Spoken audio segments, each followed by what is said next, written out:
Buenas noches. Los saluda Aurelio Ramos. Estas son las noticias y vamos a los titulares. Fue reelecto el doctor Enrique Graue para un nuevo periodo como rector de la UNAM. Respalda el Consejo Coordinador Empresarial la estrategia de seguridad federal. Hay más dinero circulando abajo, asegura el presidente de la República. Se abrazan sin rencores descendientes de Cortés y Moctezuma. Estos son los detalles de la información. El doctor Enrique Graue fue electo para un segundo periodo como rector de la UNAM. El médico cirujano Enrique Luis Graue fue reelecto como rector de la Universidad Nacional Autónoma de México para el periodo 2019-2023. Así lo firmó Francisco Javier Soberón, presidente de la Junta de Gobierno, en conferencia de prensa realizada en la Rectoría Universitaria. Para la decisión se tomaron en cuenta la calidad y vialidad académica e institucional del programa de trabajo presentado, así como las perspectivas de renovación, desarrollo y vinculación de la universidad dentro del contexto nacional e internacional. Se valoró su trayectoria profesional, académica, administrativa y de gestión, lo mismo que su conocimiento de la universidad y sus posibilidades de desarrollo, donde fue recogida la voz de 16.500 miembros de la comunidad. Con el nombramiento de Graue, el llamado Grupo de los Médicos sumaría 6 administraciones consecutivas en la dirección de la máxima casa de estudios del país. El dirigente del Consejo Coordinador Empresarial, Carlos Salazar, reafirmó el apoyo del sector privado a la política de seguridad del gobierno federal. Estamos alineados pidiendo que este tema, que es tan importante, no se politice, dijo, y expresó: no seamos mezquinos con algo que a todos los mexicanos nos interesa. Hizo su señalamiento al término de una reunión con la secretaria de Gobernación, Olga Sánchez Cordero, junta que, expresó, fue buena y transparente. Por su parte, la titular de Gobernación informó que en el encuentro se comentó que es necesario fortalecer las instituciones de seguridad pública a nivel municipal. El presidente López Obrador dijo que desde luego que persiste en la pobreza, pero ahora hay más dinero que antes circulando abajo. Amy Arriaga nos informa. Ahora hay más dinero que antes circulando abajo, aseveró el presidente Andrés Manuel López Obrador, y sustentó su argumento con datos que el empresario Carlos Slim le refirió. Luego de que el INEGI informara de una caída de 0.3% en agosto del indicador mensual del consumo privado en el mercado interior, el presidente dijo que él tiene otros datos. Pues tengo otro dato.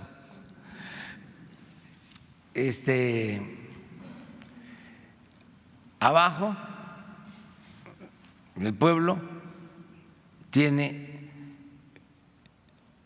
afortunadamente, recursos. Desde luego que hay pobreza, muchas necesidades, pero ahora hay más dinero circulando abajo que antes. Y eso lo puedo probar. Primero porque se están dispersando fondos en beneficio de los pobres, como no se hacía antes. Este año, repito, se van a destinar 300,000 millones de pesos. López Obrador recordó algunos de sus programas sociales, como las pensiones para adultos mayores, el programa Sembrando Vida, por el que sembradores del sureste reciben un jornal de 5,000 pesos mensuales, y el programa Jóvenes Construyendo el Futuro, con el cual jóvenes son contratados como aprendices y reciben 3,600 pesos mensuales. A ello añadió la llegada de remesas como nunca antes en la historia, dijo. Apuntó que gracias a la entrada de estos recursos, las rancherías ahora pueden sacrificar 2 reses semanales en vez de una sola debido a su capital limitado. Resaltó que no solo tiene información de la ciudadanía, sino que la cúpula empresarial también le proporciona datos alentadores, y ejemplificó con lo dicho por Carlos Slim. Carlos Slim, a ver si con esto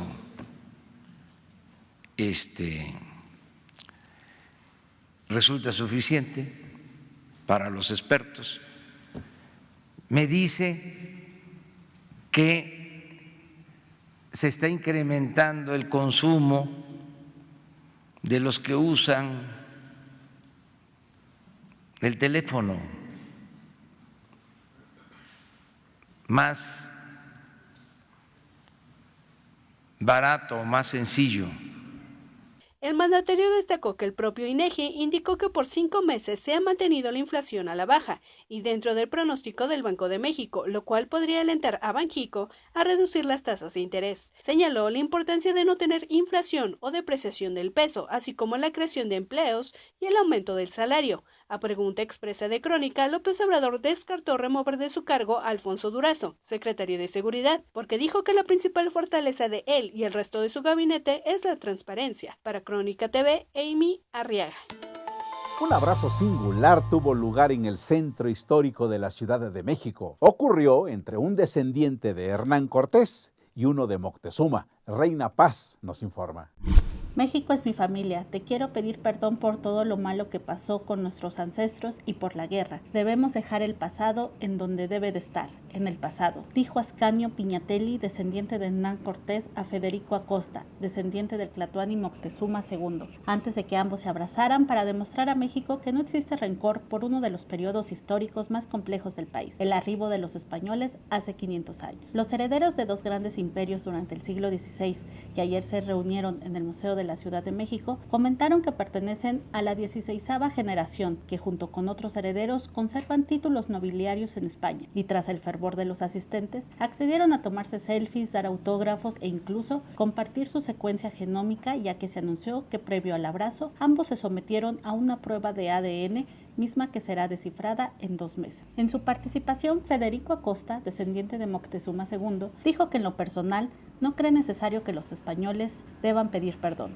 Somos una familia, lo único que necesitamos es recobrar nuestra identidad, retomar, rehacer nuestro código moral y de conducta. Si logramos hacer eso, México sería la principal potencia del mundo. El acto del abrazo no fue organizado por las autoridades mexicanas ni españolas, fue una iniciativa de una agencia privada, la cual realizará un documental sobre los 500 años del encuentro entre Moctezuma y Hernán Cortés que sucedió un 8 de noviembre en la actual esquina de Pino Suárez y República del Salvador, en el centro histórico de la Ciudad de México. Para Crónica TV, Reina Paz.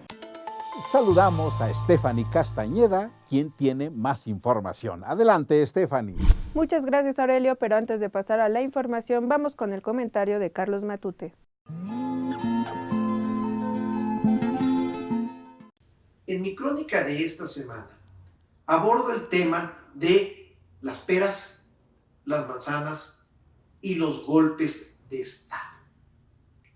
Y esta reflexión proviene de los 3 twitters que envió el presidente de la República, López Obrador, desde su finca en Palenque, donde cuestiona, deja entrever que tal vez su gobierno pueda ser objeto de un golpe de Estado.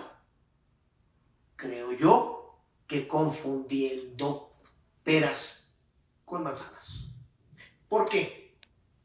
En realidad, lo que le sucedió a Madero y Allende en manos de Huerta y Pinochet no fue un golpe de Estado, fue un cuartelazo, que es aquel en el que las fuerzas militares dan un golpe de mano, quitan al gobierno y asumen el poder.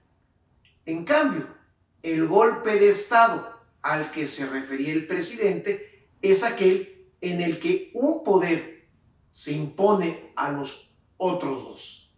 Y el ejemplo que también cita el presidente es Hitler, que para imponer su cuarto Reich decide desaparecer al Reichstag e imponerse sobre los otros 2 poderes para llevar a cabo la voluntad del pueblo que él representa. Es decir, el gran caudillo se impone a las instituciones.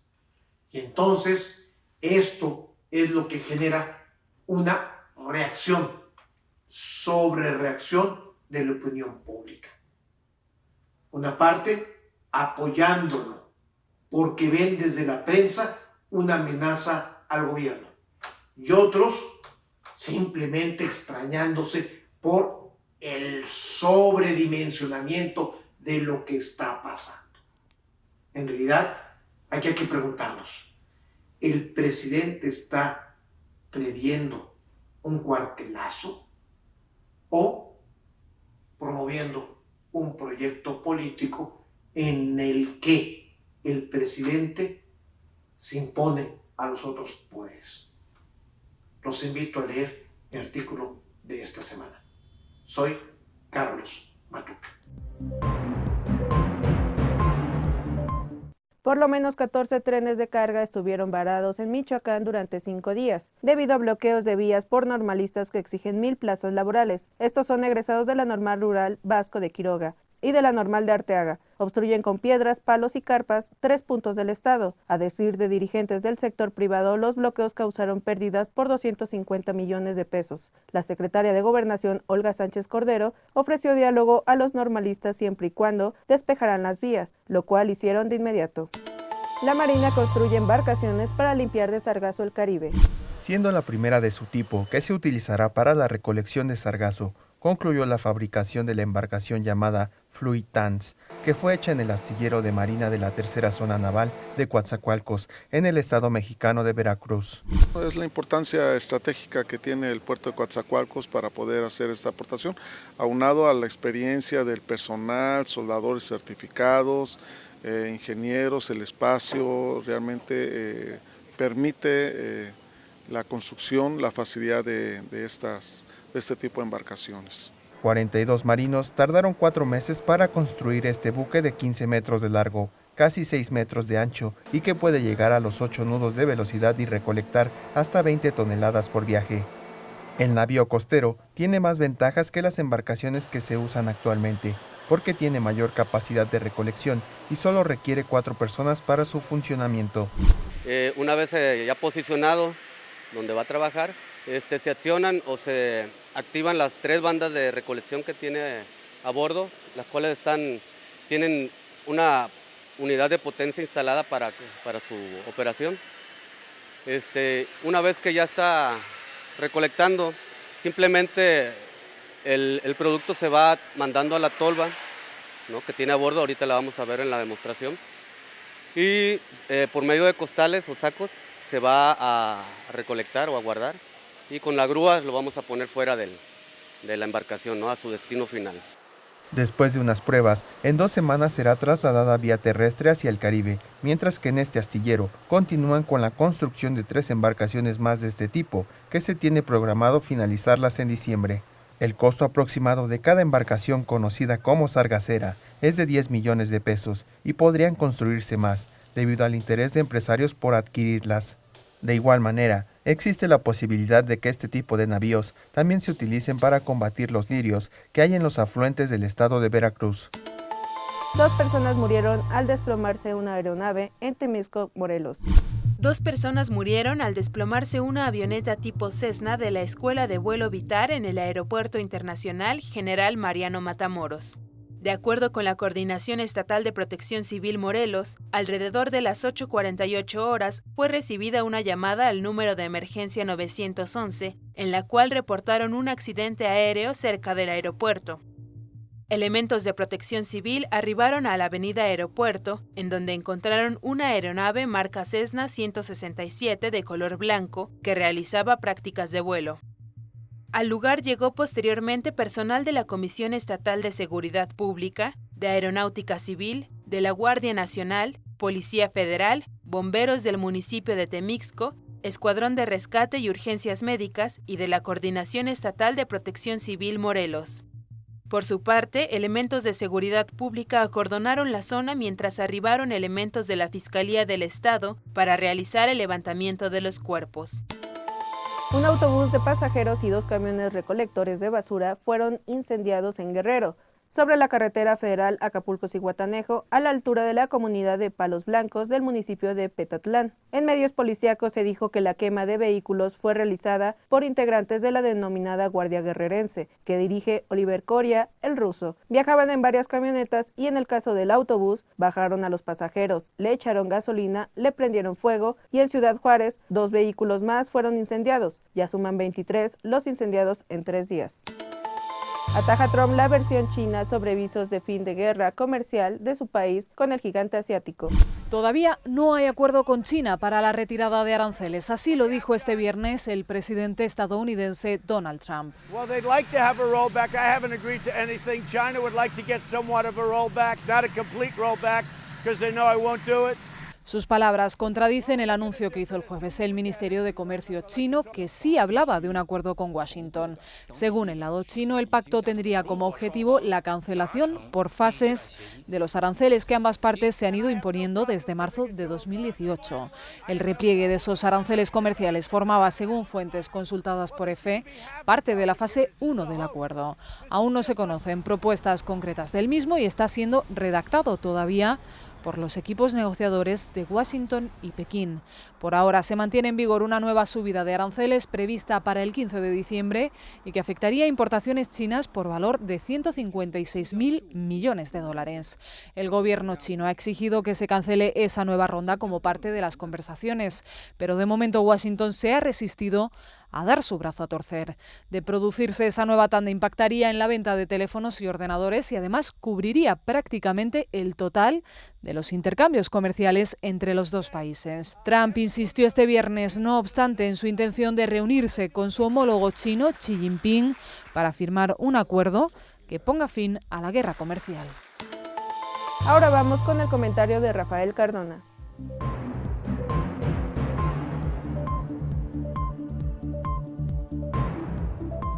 Si alguien tuviera algún día la ingrata idea de relacionar todos los horrorosos crímenes que han ocurrido en nuestro país en los últimos años, encontraría en lo que sucedió allá en el norte del estado de Sonora lo más perverso, lo más espantoso y lo más irracional que cualquiera puede imaginar.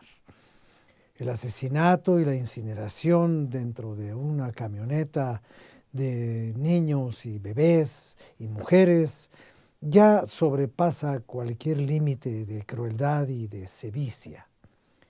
Y frente a eso, lo más horrible puede ser también la consecuencia política de las cosas. El presidente de México utiliza ese caso para respaldar su estrategia de combate a la violencia, y el presidente de los Estados Unidos también. Parece ser que la muerte no fuera más que un pretexto para justificar acciones o inacciones de la política. En ese caso, la política termina siendo el otro rostro de la violencia criminal. Dice el gobierno de Estados Unidos, un ejército para derrotar a otro ejército, y el gobierno de México dice no, vamos a atacar las causas originales de la violencia. ¿Qué es lo que la produce? Y cuando se le pregunta al presidente de la República, dice que personas que llegan a esos extremos es porque consumen drogas. Ya no es solamente los que las venden, trafican con ellas y defienden un mercado a balazos, son los que las consumen. ¿Y cómo las consumen? Pues las consumen porque los traficantes han tenido un mercado muy amplio. Eso es todo. Y el humor en el cartón de Falcón. Un genuino y doloroso carrusel de tragedias vive en nuestro país. Y en la foto del día, la familia Levarón inhumó los restos mortales de Ronita Miller. Falleció con sus gemelos y otro de sus hijos en el ataque armado el lunes pasado. La ceremonia fúnebre estuvo vigilada por la policía militar, provista de artillería pesada. Gracias, Stephanie. Continuamos. Ya está libre en Brasil Lula da Silva. Al regreso del corte le hablaremos de esta fiesta de la izquierda. Felicito a la Benemérita Universidad Autónoma de Puebla por ser el premio Crónica en el área de comunicación pública en la edición 2019 de este premio. Representa pluralidad, representa reconocimiento a la inteligencia. Celebramos la 10ª entrega de los premios Crónica. Mientras otros platican telegráficamente lo que ocurre en el mundo, en Crónica aportamos el análisis de lo ocurrido. El contexto es parte de la noticia. Por México, en Crónica cumplimos 20 años haciendo llegar día con día la noticia hecha diario. Como ya le adelantábamos, en Brasil ya está libre Lula da Silva. El expresidente de Brasil, Luis Inácio Lula da Silva, dejó este viernes la cárcel, donde cumplía una condena por corrupción desde hacía 1 año y 7 meses en la ciudad de Curitiba. Lula, de 74 años y que ahora recurrirá a su condena en libertad, salió a las 5:41 de la tarde, hora local, de la Superintendencia de la Policía Federal de Curitiba, capital del estado de Paraná. El exmandatario abandonó el local a pie, acompañado por sus abogados, su actual pareja Rosángela da Silva y algunos de sus principales correligionarios, y entre los vítores de los cientos de simpatizantes que llegaron hasta los alrededores de la sede policial para recibir al líder socialista. Tras abrazar a algunos de sus familiares, Lula se dirigió hacia los simpatizantes que gritaban "Lula libre" en la puerta de la sede de la Policía Federal. Lula cumplía una pena de 8 años y 10 meses de prisión ratificada en 3 instancias diferentes por corrupción pasiva y blanqueo de capitales, tras haber sido hallado culpable de recibir un apartamento en el balneario paulista de Guarujá a cambio de favores políticos a la constructora OAS. Ahora esperará en libertad hasta que agote todos los recursos disponibles en el sistema judicial brasileño, según decidió en la víspera el Tribunal Supremo en una votación ajustada de 6-5. Huían de la pobreza los 39 migrantes muertos hallados en un camión en Inglaterra. Vietnam se encuentra de luto este viernes tras la confirmación de que los 39 migrantes encontrados muertos en un camión de Essex en Inglaterra el pasado 23 de octubre eran vietnamitas, en su mayoría de zonas pobres y rurales. Miles de vietnamitas se arriesgan incluso a un viaje caro e incierto para alcanzar tierras europeas, como los 39 muertos en Essex, que procedían de provincias del centro y norte de Vietnam. Lejos de las principales urbes, donde el salario medio dobla al que se percibe trabajando en el campo según Naciones Unidas, las poblaciones de provincias como esta, Ha Tinh, se acostumbraron desde los tiempos de la Guerra Fría a emigrar a la Europa comunista para salir adelante. Muchas familias que animan a sus hijos a emigrar aspiran a una vida más acomodada que, una vez pagada la deuda con las redes de tráfico de personas, les permiten lucir pequeños lujos como un automóvil o construir una casa nueva.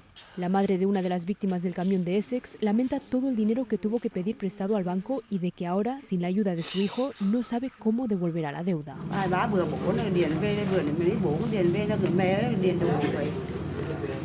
Aunque la repercusión de la tragedia de Essex puede provocar una mayor concienciación de la población y las autoridades, los expertos de tráfico y trata de personas no creen que se vaya a detener o aminorar el flujo.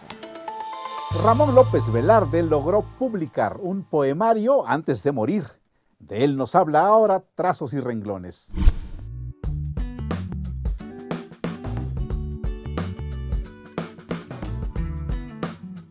2 años antes de morir, Ramón López Velarde publicó en 1919 su segundo y último libro, Zozobra. En este poemario, él mantiene la influencia católica y modernista, el gusto por la adjetivación y cierta sensualidad, pero también agrega humor. Se nota en su tono irónico, juegos de palabras, vocabulario antipoético, uso de las esdrújulas y una versificación humorística para lograr rimas peculiares. Como en su primer libro, el zacatecano recuerda su historia personal y vida en provincia. Por ejemplo, en Jerezadas, el también abogado y periodista añora su crianza y rememora su educación sentimental, moral y de tradiciones. Sin embargo, los primeros poemas de sus obras revelan a un poeta en madurez sentimental, porque enterró el enamoramiento, quizá ingenuo, de su temprana edad, pero no abandonó su pasión sensual y placentera. Además, percibe su envejecimiento y la cercanía de la muerte, por lo que muestra gran aprecio a su juventud. Producto de las vivencias en la Ciudad de México, López Velarde da espacio a preocupaciones sociales. En el poema Las Desterradas, denuncia la situación de las provincianas que encarecen sus productos para vender a los capitalinos. En el poemario también hay ejercicios líricos, quizá para retar a la capacidad de versificar. El poema La Lágrima trabaja con los reflejos del agua, recurso que recuerda a Muerte sin fin de José Gorostiza, donde el vaso de agua y sus reflejos constituyen una poderosa imagen. Aunque existen poemas en los que el poeta otorga el testimonio del paso del tiempo a objetos inertes, los versos sobre él recordando, hablando de sí mismo, son los de mayor carga poética porque él le concede más poder al fondo que a la forma. Hacia el cierre del libro, el escritor destaca que el paso del tiempo, la modernidad, incluso la ciencia, ganan a los usos y costumbres. Remata su obra con un poema premonitorio de su muerte. Espera que su momento final ocurra en su tierra y agradecido por los dones brindados por la divinidad. Se dibuja como un autómata en un mundo mecánico, pero también como una flor que se doblega ante el paso de Dios. De forma póstuma y en el año de su fallecimiento, los deudos de Ramón López Velarde publicaron en 1921 el famoso poema La suave patria. Hasta la siguiente ocasión, esto fue Trazos y Renglones.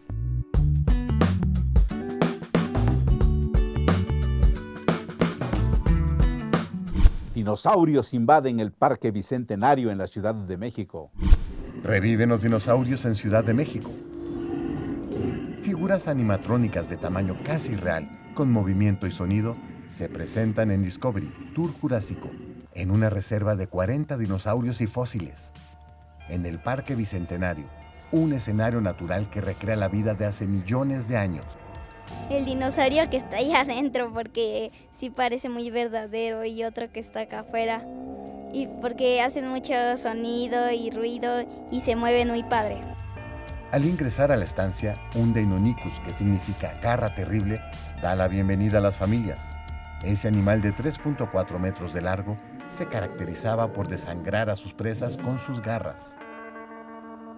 Es la primera vez que vengo a este tipo de eventos y pues me pareció así impactante porque íbamos entrando y de repente la niña y yo nos retrocedimos porque vimos un dinosaurio ahí que empieza a hacer ruido y está como oscuro y digo, ay caray, o sea, sí, y sí se me hace algo padre porque se ve así como muy natural de repente incluso va uno llegando y como que se mueven como si sintieran nuestra presencia y reaccionaran a ella, ¿no?